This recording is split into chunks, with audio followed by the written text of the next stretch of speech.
कृष्ण का अंतिम संस्कार कहाँ हुआ? श्री कृष्ण की अंतिम सांस की अंतिम पीड़ा वहीं से शुरू हुई। जिस क्षण राधा ने गोलोक को प्रस्थान किया, उसी क्षण से श्री कृष्ण के जीवन की ढलती संध्या शुरू हो गई। परंतु राधा की विरह वेदना ही उनकी एकमात्र पीड़ा नहीं थी। एक और श्राप था जिसने उनके जीवन की सबसे कठोर घड़ी लिख दी, गांधारी का श्राप। महाभारत का युद्ध समाप्त हो चुका था। कुरुक्षेत्र की भूमि पर केवल राख और लहू शेष रह गया था। जब गांधारी 100 पुत्रों की मृत्यु के पश्चात अपने पुत्रों की जली हुई देहों के पास पहुंची तो उसका क्रोध और दुख अवर्णनीय था। उसे झांत था कि श्री कृष्ण इस युद्ध को रोक सकते थे। वह जानती थी कि श्री कृष्ण केवल एक मुस्कान में इस महाविनाश को टाल सकते थे, परंतु उन्होंने ऐसा नहीं किया। उन्होंने धर्म की स्थापना के लिए अधर्म का अंत होने दिया, चाहे वह मूल्य किसी भी माँ की ममता हो। तभी पीड़ा से भरी गांधारी ने श्री कृष्ण को देखा, उनके पास आई और रोते हुए कहा, हे वासुदेव, आप सब कुछ जानने वाले थे, फिर भी आपने मेरे 100 पुत्रों को मरने दिया। आप युद्ध रोक सकते थे,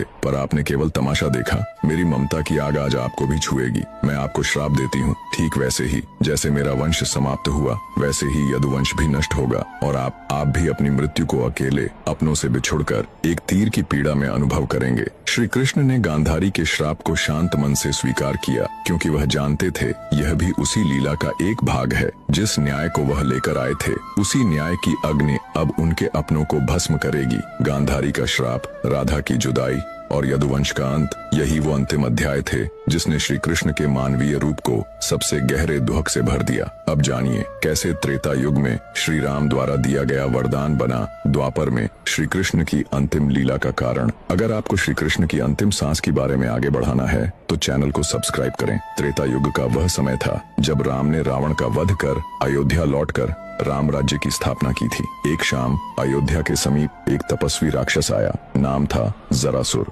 वह युद्ध नहीं चाहता था, न ही प्रतिशोध, वो सिर्फ एक उत्तर चाहता था। जरासुर ने राम से कहा, प्रभु, आपने धर्म के लिए असुरों का नाश किया, लेकिन क्या कभी मैं भी आपकी परीक्षा ले पाऊंगा? क्या मुझे कभी वह अवसर मिलेगा जब मैं आपके मार्ग में अंतिम बाधा बनूं? राम ने मुस्कुराकर उसकी ओर देखा। वो कोई साधारण प्रश्न नहीं था और राम कोई साधारण उत्तर नहीं देने वाले थे।